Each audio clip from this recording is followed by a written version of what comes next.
여기 한 남자가 있습니다. 그는 46만 구독자를 보유한 유튜버로 최근 슬럼프에 빠져 하루 종일 에너지가 부족하고 건강한 습관과 멀어지고 일에 대한 집중력이 완전히 떨어진 상태입니다. 그런 그가 앤드류후버만의 과학적 근거를 바탕으로 한 모닝루틴을 30일간 시도해보고 그가 지금 처한 틀에 박힌 상황에서 벗어날 수 있는지 그 과정 모두를 공개했는데요. 그렇다면 앤드류후버만은 누구고 그의 모닝루틴은 무엇일까요? 앤드류후버만은 스탠포드 대학의 신경과학자로 스탠포드 대학에서의 연구와 훌륭한 팟캐스트를 통해 그는 성공과 만족스러운 삶을 살기 위한 세상의 습관과 루틴에 대한 전문지식을 알리며 요즘 가장 인기 있는 신경과학자입니다. For me, I tend to wake up sometime around 6 a.m., 6:30, and I write down the time in which I woke up. The second thing I do after I wake up is I make a beeline for sunlight. So getting outside for a 10-minute walk or a 15-minute walk is absolutely vital to mental and physical health. We get back, I start craving caffeine, but I purposely delay my caffeine intake to 90 minutes to 120 minutes after I wake up. So for me, I just drink water. I also put a little bit of sea salt in the water. And I also drink my athletic greens, which is compatible with fasting. So I don't eat anything until about 11 a.m. or 12 noon. Next, I would do a 90-minute bout of work. And that's typically phone off and out of the room. You'd be amazed how much you can get done in 90 minutes if you are focused. After I finish that cognitive work bout, I do some form of physical exercise for about an hour. Very last, but certainly not least, deliberate cold exposure. And that's what I do each morning, and I'm certain that these tools work. 그의 모닝 루틴 도전 첫째 날이 시작되었습니다. On day one, I wake up craving coffee. However, instead, I get ready and I head out for my morning walk. And while it's definitely no morning coffee, it actually is really, really nice, and I feel pretty good afterwards. What doesn't feel so good, though, is drinking salt water. But I don't want to rely on how I'm feeling to evaluate my progress on this goal, as feelings can change pretty quickly. I don't want to do this. Here we go. 챌린지의 진행 상황을 추적하기 위해 3가지 테스트를 실시할 예정입니다. 첫 번째는 테스토스테론 수치를 혈액으로 테스트할 거고요. 두 번째는 하루가 끝날 때 에너지와 기분 수치를 체크할 거고요. 세 번째는 업무 생산성을 체크할 것입니다. I am terrible at focusing, and in my first week in this challenge, that seemingly has not changed. Even with a science-backed checklist to help, my brain is still struggling to get into the zone and work effectively.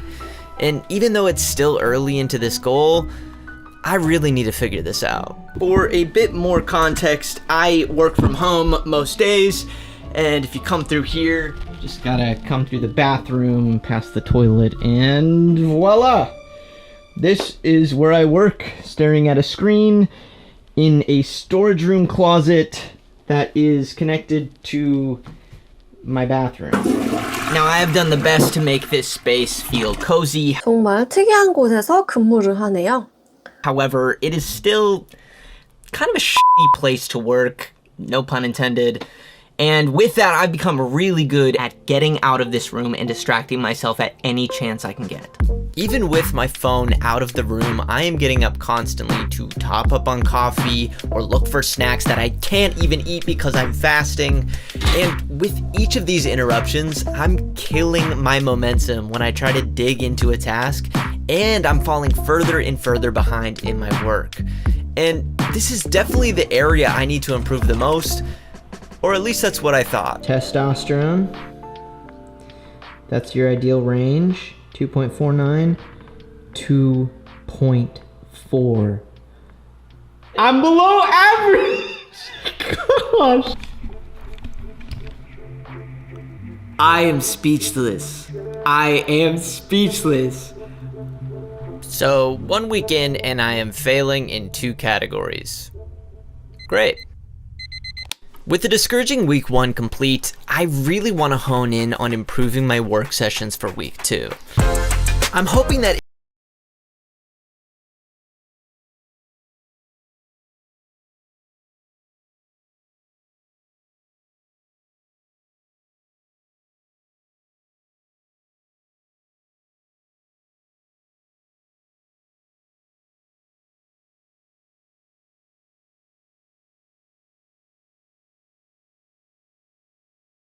필요한 것은 커피나 더 많은 수면이 아니라 태양의 빛과 신선한 공기를 마시며 산책하는 일상이 필요했는지도 모르겠어요. I used to wake up every morning and just doom scroll Twitter, and now I genuinely look forward to these walks, but get some natural light in my eyes, get some fresh air, some steps. I'm like halfway through an audiobook that I started this week. Things are going well. Even with my cold showers, while they're definitely not fun during, I do feel energized afterwards, and it feels like it fuels the rest of my day. This next blood test is about to be so much better. But as much as I've seen improvement in my energy and in my health, my work sessions still seem to come up short. Determined to improve my performance, I opted to switch where I was going to be working and hopefully get myself into a better zone for focused work. But after 3 days working out of my house, my work still hasn't improved. And it's starting to look more and more like the problem isn't where I'm working. The problem is me. Yet another day where I am not as productive as I should. Just feels like the story of my life at this point. Ever since I started working for myself, ever since it's just me and my computer in my house, like it is like pulling teeth. It just feels like my brain cannot do this. And I don't know what that is, but it feels like I've been fighting against the same thing. Number one problem in my life is being able to work for myself, be disciplined, be focused in my own work. And it's been 8 years of fighting this same thing. Like, how does it make any sense? It starts to just feel like it just starts to feel like this is who I am. Like, this is, like, maybe I'm just, like, not the person that I thought I was. Maybe this is just, like, it, you know? And that is scary. And I just feel like I'm leaving so much potential on the table for myself, for my future. And that thought is, like, horrifying, you know? Goodness gracious. 사실 이런 감정은 사람이라면 누구나 한 번씩 느끼는 감정이죠. 무언가 나를 방해하고 있는 것 같은데 그것을 알아내려고 노력하고 있는데 답을 찾지 못할 때, 그리고 그런 일이 내 인생이 반복되는 느낌이 들 때 패배감을 느끼는 것은 당연합니다. 앞으로 그 문제를 찾게 될지 궁금해지네요. Even though I've been working with my phone off and out of the office, I am still constantly using it throughout this routine. On my walks, before I get ready to work, and after my 90 minutes are up, I immediately go to my phone.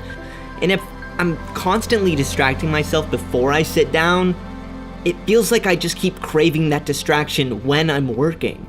우리 모두는 핸드폰이 손에 없으면 불안해하는 경향이 있죠. 특별한 알림이 울리지도 않았는데 무심코 핸드폰을 들여다봅니다. 이런 무의식적인 활동들이 우리의 집중력을 얼마나 흐트러뜨리는지, 휴대폰 방해가 없다면 집중력이 개선이 되는지 한번 지켜보시죠.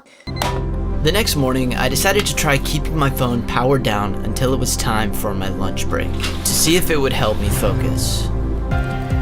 The more I avoided using my phone, the more focused I felt, allowing me to move throughout my mornings faster and more productively. And on the days where I really wanted to use my phone the most, I straight up stashed that shit in my car because I need to focus. Oh, and it feels good. I cannot say it enough. That felt so good today. As strange as this may sound, I feel like the habit of jumping in the cold showers and drinking those awful salt water drinks has actually made me more resilient when it comes to distraction. Because just practicing that daily habit of doing something hard that I know will be satisfying once it's over, it's literally the exact same thing with getting in focused work. It's hard, it's challenging, but I feel so much better than I have in some time. We got a 10 in energy and a 10 in mood. That is the first perfect day of this challenge. Today was a good day.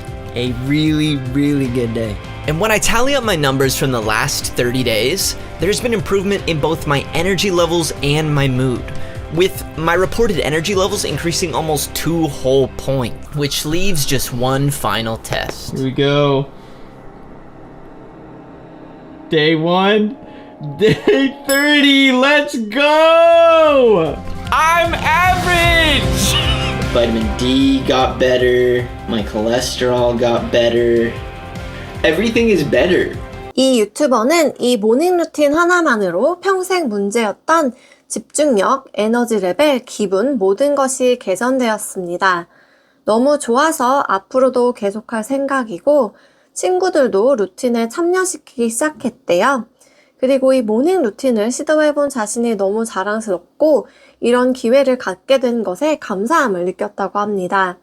효과가 정말 증명되었어요. 여러분도 앤드류후버만의 모닝 루틴 도전해보시면 어떨까요?